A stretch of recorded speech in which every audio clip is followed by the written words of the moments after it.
Charles Spurgeon said this about God's sovereignty. There is no attribute more comforting to his children than that of God's sovereignty. Under the most adverse circumstances and the most severe trials, they believe that sovereignty has ordained their afflictions, that sovereignty overrules them, and that sovereignty will sanctify them all. There's nothing for which the children ought to more earnestly contend to than the doctrine of their master over all creation. The kingship of God over all the works of his own hands, the throne of God and his right to sit upon that throne. For it is God upon the throne whom we trust. And God's sovereignty should bring comfort to us. Because even in the darkest of circumstances, we experience God's grace. And Ruth is a demonstration of the God's sovereignty in her life and of God's grace. But when we look at God's sovereignty as we're in the moment, and this is the way it would appear to anyone, and even to Ruth, that when we look at it, we don't understand, we don't see the whole picture of what God is doing, how God is working all things out together for good, even though we know that truth from Romans 8:28, that God does work all things out together for good. Oftentimes what it looks like is a puzzle. And I'm talking about when you open up a box. When you buy a puzzle, it is not going to be complete. You're gonna open it up, and there's going to be all these pieces. That doesn't look like anything at the time. It needs to be assembled for it to start looking like something. And even that here, that when we look at that, when we look at what God is doing, that's what it looks like in our lives, is that puzzle, those pieces. Even though to God, he knows exactly what he's doing. It doesn't look like that to God. It doesn't look like a disassembled puzzle. He sees beginning from end. And so this morning, when we look at Ruth's life, where she experienced God's grace and God's sovereignty in her life, that here she is probably the most unlikely person you would think of that would be experiencing God's grace. And I'll explain in a few minutes why. She had a lot going against her. She wasn't even from Israel. She was a foreigner, that she's from Moab, but even though Ruth is from Moab, she's not beyond God's grace in her life. That God even saves Gentiles. Ruth 1 through 2 in verse 4. Now it came about in the days when judges governed, that there was a famine in the land, and a certain man of Bethlehem in Judah went to sojourn in the land of Moab with his wife and 2 sons.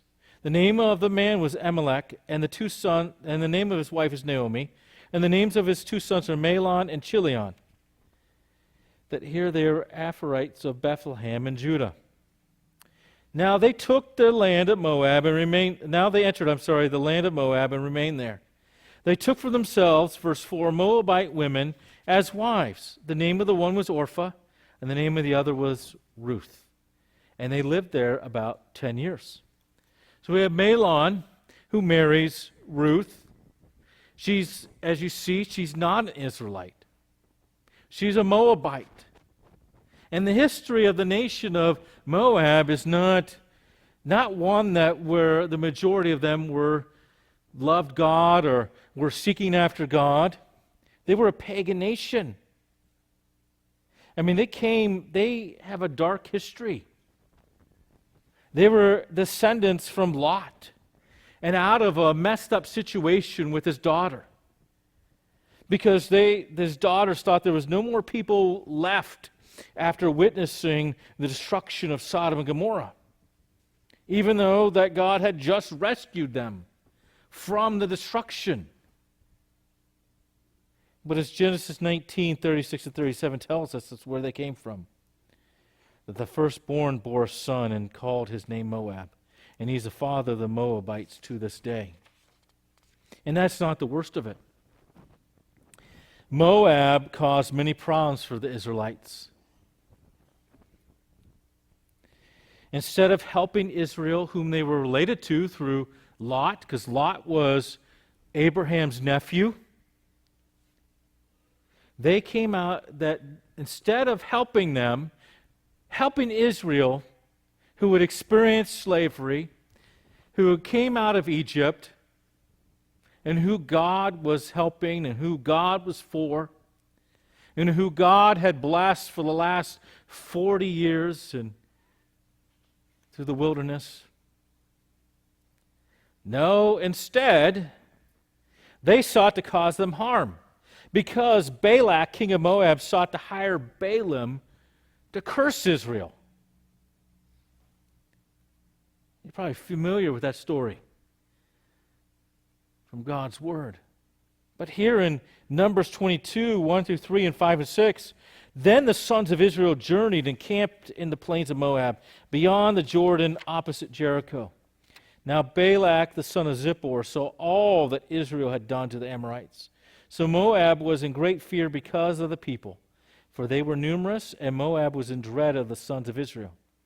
Verse 5, so he sent messengers to Balaam, the son of Beor, at Peffer, which is near the river, in the land of the sons of the people, of his people, to call them, saying, behold, a people came out of Egypt. Behold, they cover the surface of the land. They are living opposite of me. Now therefore, please come, curse this people for me, since they are too mighty for me. Perhaps I may be able to defeat them and drive them out of the land. For I know that he whom you whom you bless is blessed, and he whom you curse is cursed. That Balaam had, when Balak first sent people to Balaam said, no, God doesn't want me to go with you, because God had told him that people are coming, don't go with them. He wants you to curse people whom I don't want to curse, whom I want to bless. And then he sent another entourage to Balaam to get him, and he ends up going. But instead of cursing them multiple times, Balaam blesses them, because that's what God would only allow him to do. And he gives this one, and the last time is he gives this wonderful prophecy of the Messiah who is going to come, this king. But Balaam,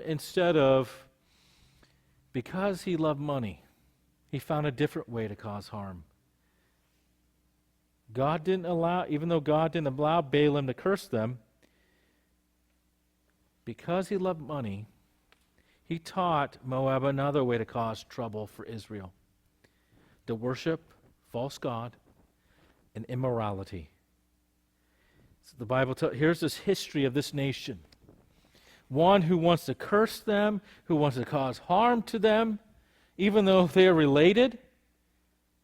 But Numbers 25, 1 through 3, while Israel remained at Shittim, the people began to play the harlot with the daughters of Moab. For they invited the people to the sacrifices of their gods, and the people ate and bowed down to their gods. So Israel joined themselves to Baal Peor, and the Lord was angry against Israel.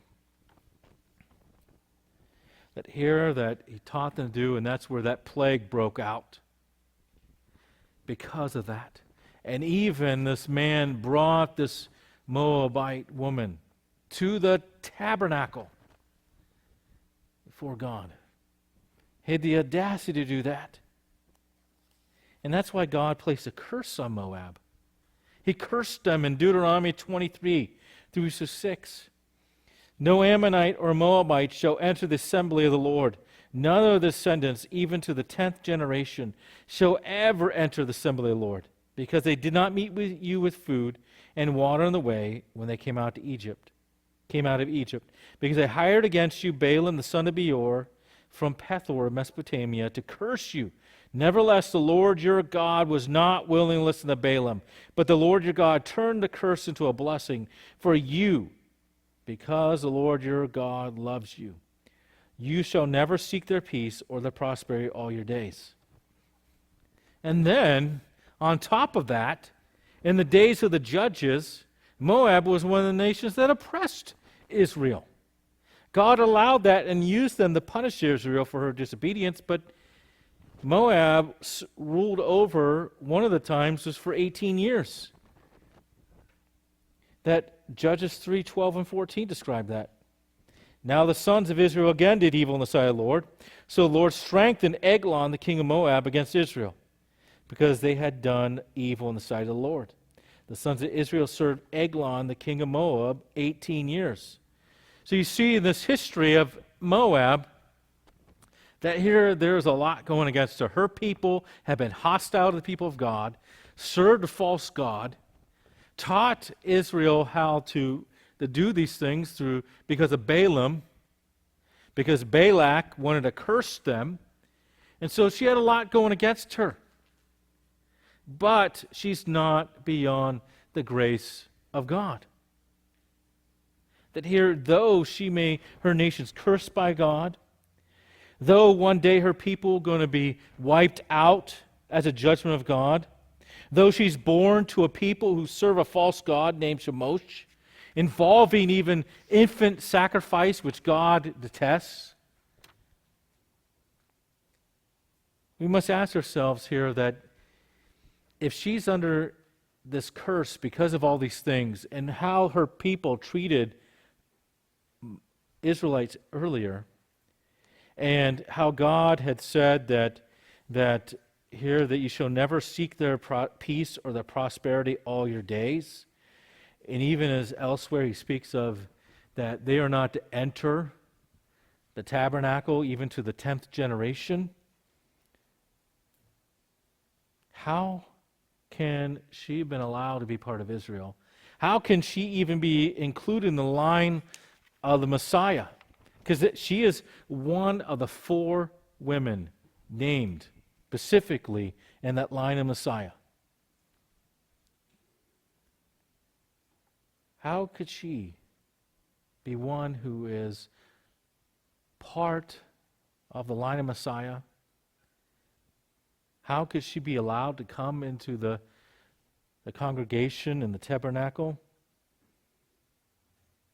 Well, there's been different suggestions on that, but most likely it's because she converted from serving a false god to the one true God.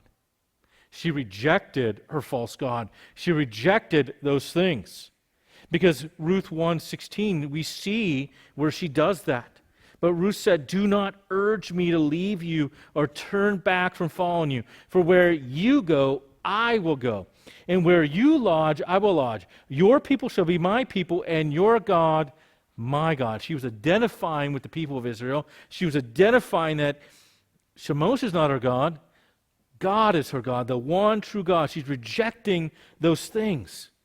And that's what Isaiah 56, 6-7 teaches, that foreigners were not excluded from coming to the Lord. That Isaiah 56, 6-7, also foreigners who join themselves to the Lord, to minister to him and to love the name of the Lord, to be his servants, everyone who keeps from profaning the Sabbath and holds fast my covenant, even those I will bring to my holy mount and make them joyfully in my house of prayer. Their burnt offerings and their sacrifices will be acceptable on my altar, for my house will be called a house of prayer for all the peoples. So you have this most unlikely woman who's in the line of the Messiah. This woman who you would not think of rejects her people, rejects her God, goes from this dark history of Moab, who is not like her people, who's not one who hates Israel and seeks to cause them harm, but one who converted, who has come to know the Lord, who loves the Lord. She, this unlikely woman, that she, and even further, she is probably the one who is referred to in, or at least described in Proverbs 31. Because Ruth 11b, where they tell her that here's her reputation. That here that Boaz says, this is the kind of reputation you have. For all my people in the city know that you are a woman of excellence, a woman of virtue, a woman of excellence, a virtuous woman, someone of high character. That's the word that is used in Proverbs 31. That an excellent wife who can find, for her worth is far above jewels. Proverbs 31, 29, 30. Many daughters have done nobly, but you excel them all. Charm is deceitful and beauty is in vain, but a woman who fears the Lord, she shall be praised. Here, that is the kind of woman that Ruth was. A woman who feared the Lord, who didn't serve other gods, but served the one true God. Unlike people in Israel during the days of Judges, that we often see the cycle. They serve false gods. They have, here this nation comes in and oppresses them.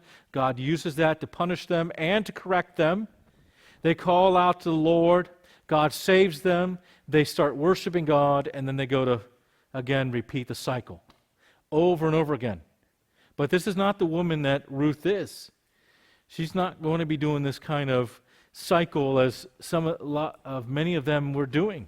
She's this excellent woman, this woman of excellence, a woman who feared the Lord, this unlikely woman who feared God.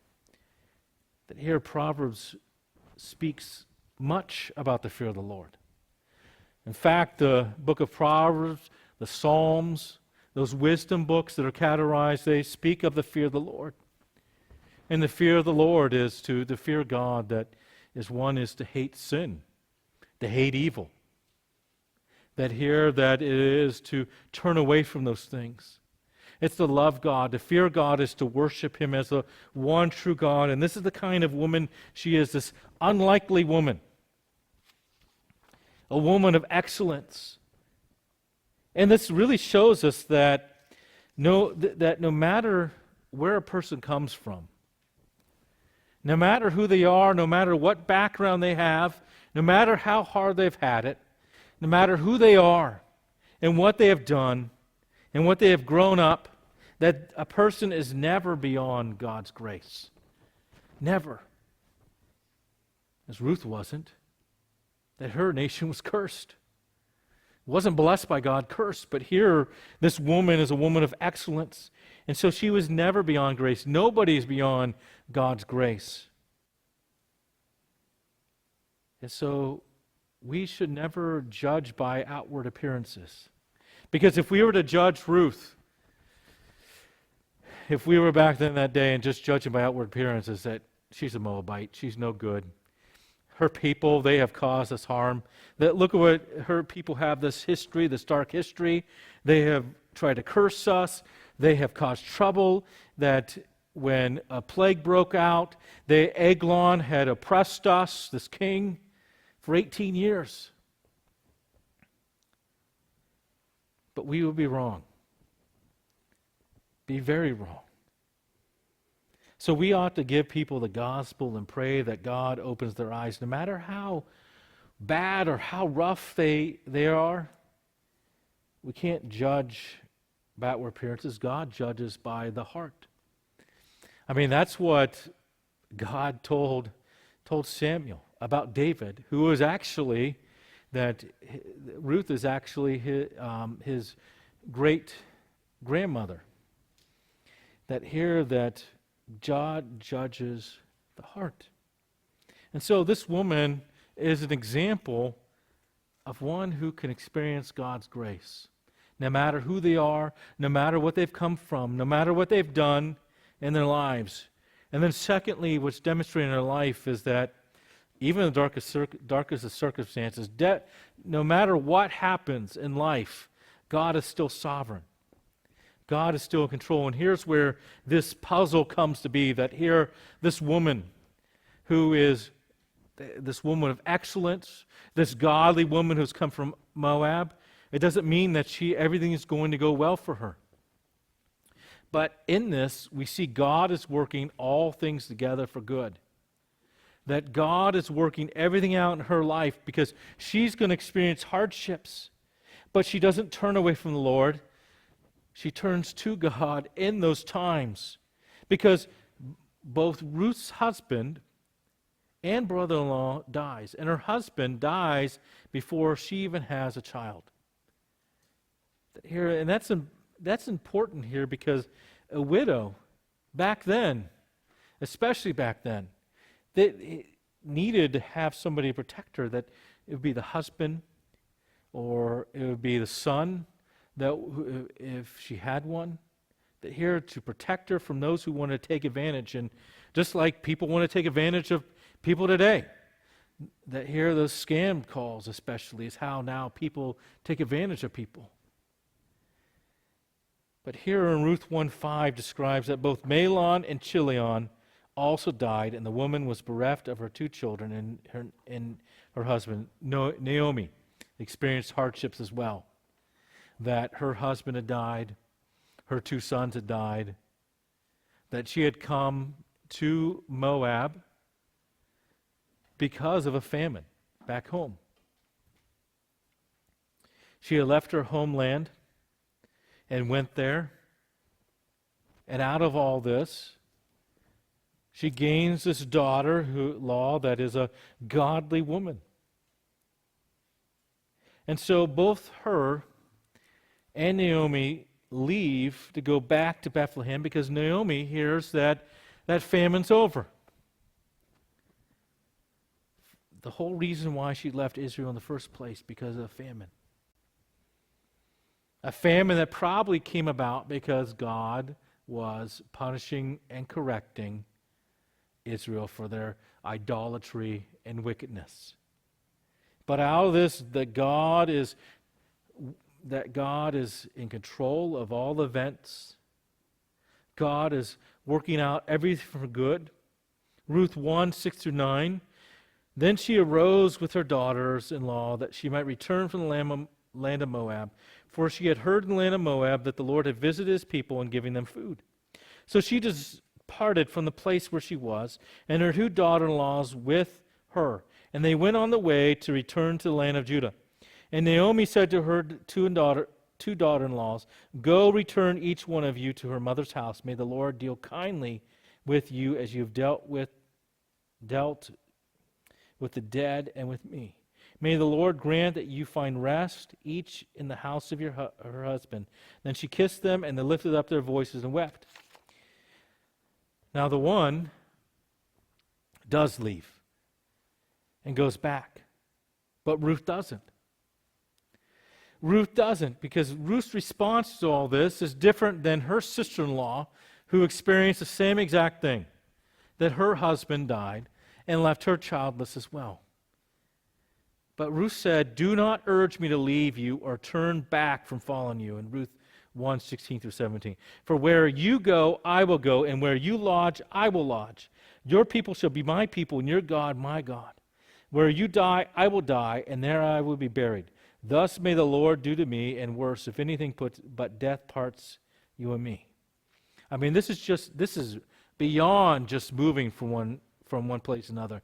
This goes beyond than just as what we would do today, is to load up a U-Haul and go and find another home.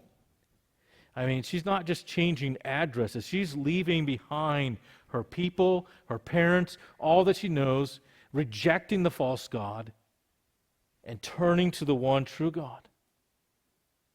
And they travel to Moab. And they don't have a vehicle. I mean, they travel, to Israel from Moab. They don't have a vehicle as we would today. This is by foot. And the roads are dangerous because at times there are robbers. There are people that will do evil. There's no protection. They're widows. They have no sons, no one to defend them, except for really the Lord who will protect them. The Lord is in control.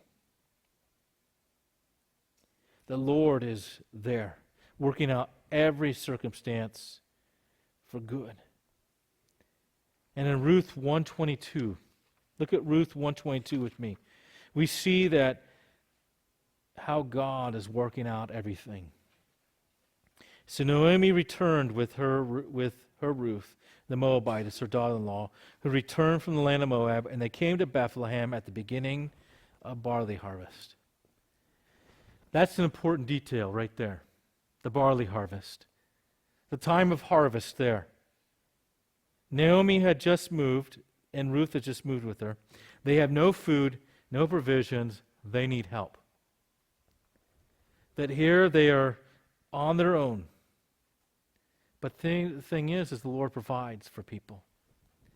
And this is how God is working all things out together for good. Because the Lord had established that those who own fields and vineyards as well were not to reap every last piece of grain or grape. The reason why was to help the poor. Because Leviticus 19, 9 through 10 establishes that. Now, when you reap the harvest of your land, you shall not reap to the very corners of your field, nor shall you gather the gleanings of your harvest, nor shall you glean your vineyard, nor shall you gather the fallen fruit of your vineyard. You shall leave them for the needy and for the stranger. I am the Lord your God. So they weren't to just pick it clean. God had established this, that I'm going to bless you. I'm going to bless your fields. I'm going to bless your vineyards. But also you need to obey me. And you need to trust me. And you need to do this to provide for those who are in need. That need help. That you don't do the corners of your field. You leave that. If you drop something, then you are to leave it there. And somebody who was poor or a widow, they would go out and they would go and pick this up. And that's where we're going to find Ruth. Ruth is going out for that very purpose, so they can have food. But God is working out everything for good, because she can go to any field. She can go anywhere, any field in Bethlehem, but the Lord directs her to a very specific field. Ruth 2, 1 through 3. Now Naomi had a kinsman of her husband, a man of great wealth, and of the family of Elimelech, whose name was Boaz. And Ruth the Moabitess said to Naomi, please let me go to the field and glean among the ears of grain after one in whose sight I may find favor. And she said to her, go, my daughter. So she departed and went and gleaned in the field after the reapers. And she happened to come to the portion of the field belonging to Boaz, who was of the family of Elimelech. That was God directing her. Out of all the people, God was directing her steps, because to her life, it's looking like those puzzle pieces that are disassembled. That's what our lives look like during trials. Where am I going to go? Who am I going to find favor? Who's going to help us? And the Lord is directing all those things out.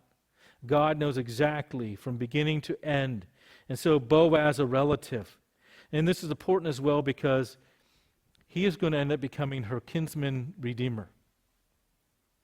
And I'll explain what that means in a few moments. But he becomes her kinsman redeemer. That's another thing that was established by the Lord to help those who had fallen on hard times. To help the poor and to help those who were widows. But look at Ruth 2, 6 through 17. The servant in charge of the reapers replied, because here comes Boaz asking about this woman who's in his field. The servant in charge of the reapers replied, she is the young Moabite woman who returned with Naomi from the land of Moab. And she said, please let me glean and gather after the reapers among the sheaves. Thus she came and has remained from the morning till now, and she has been sitting in the house for a little while. Then Boaz said to Ruth, listen carefully, my daughter. Do not go to glean in another field. Furthermore, do not go on from this one, but stay here with my maids. Let your eyes be on the field which they reap, and go after them. Indeed, I have commanded the servants not to touch you. When you are thirsty, go to the water jars and drink from what the servants draw. Then she fell on her face, bowing to the ground, and said to him, why have I found favor in your sight, that you should take notice of me, since I am a foreigner? Boaz replied to her, all that you have done for your mother-in-law after the death of her husband has been fully reported to me, and how you left your father and your mother in the land of your birth, and came to a people that you did not previously know. May the Lord reward your work and your wages. Be full from the Lord, the God of Israel, under whose wing you have come to seek refuge. Verse 15, when she arose to glean, Boaz commanded his servants, saying, let her glean even among the sheaves, and do not insult her. Also you shall purposely pull out for her some grain from the bundles, and leave it that she may glean, and do not rebuke her. So she gleaned in the field until evening. Then she beat out what she had gleaned, and it was about an ephah of barley. I mean, notice that Boaz himself is a godly man. Boaz could have done the bare minimum. You know what? You're allowed to be on my field, because that's what God commanded, the corners and what people had dropped. But he goes way beyond. That here, this woman who's a Moabite, a foreigner, he allows her to eat and drink with his servants, his maids.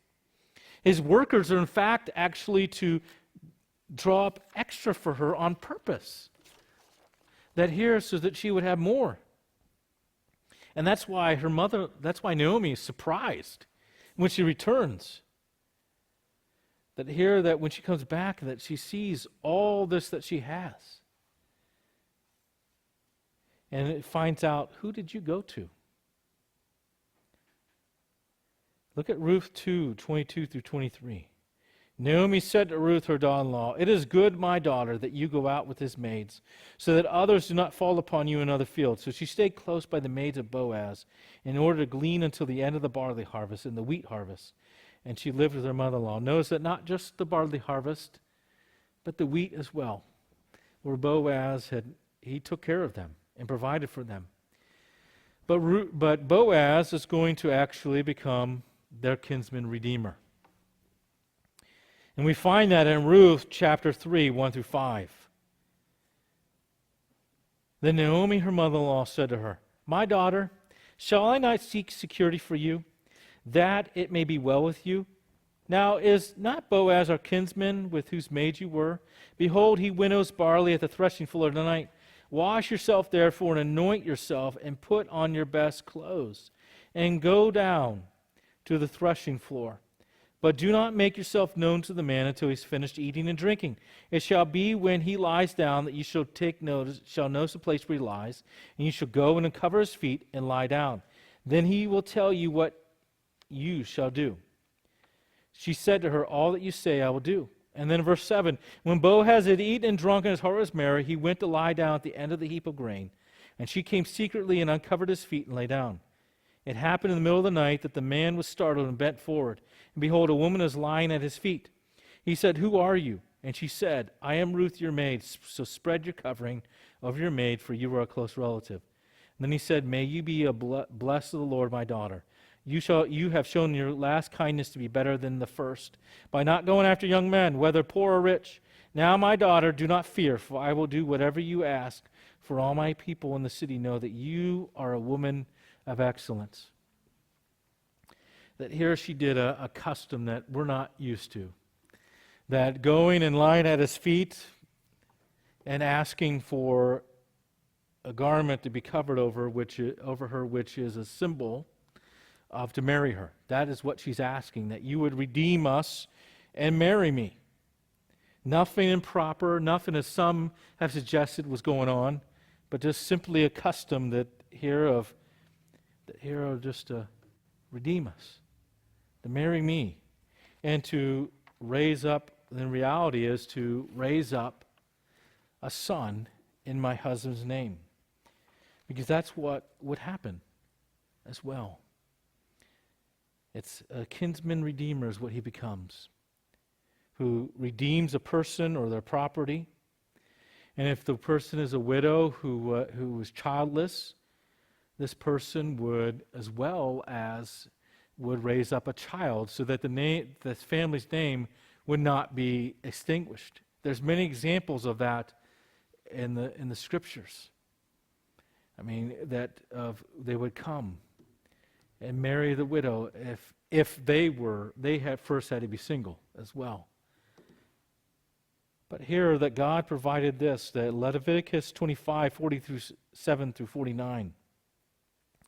Now, if the means of a stranger or a sojourner with you become sufficient, and a countryman of yours becomes so poor with regard to him as to sell himself to a stranger who's sojourning with you, or to the descendants of a stranger's family, then he shall have redemption right after he has been sold. One of his brothers might redeem him, or his uncle or his uncle's sons may redeem him, or one of his blood relatives from his family may redeem him, or if he prospers, he may redeem himself.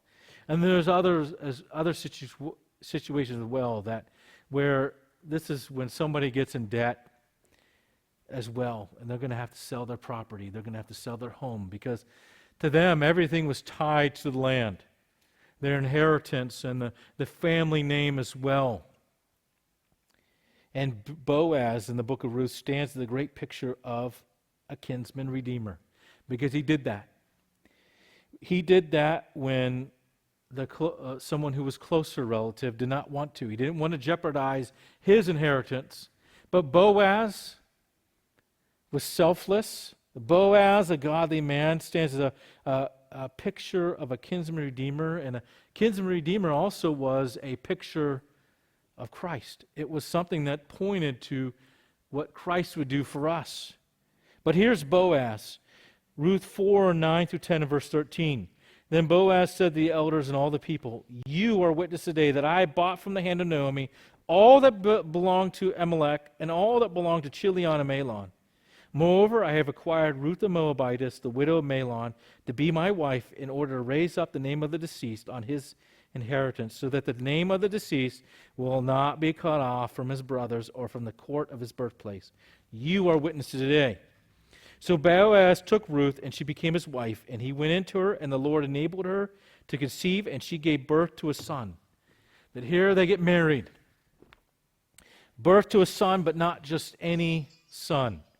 In fact, she is the great-grandmother of David, because Ruth 4:17 tells us about that. The neighbor woman gave him a name, saying, "A son has been born to Naomi."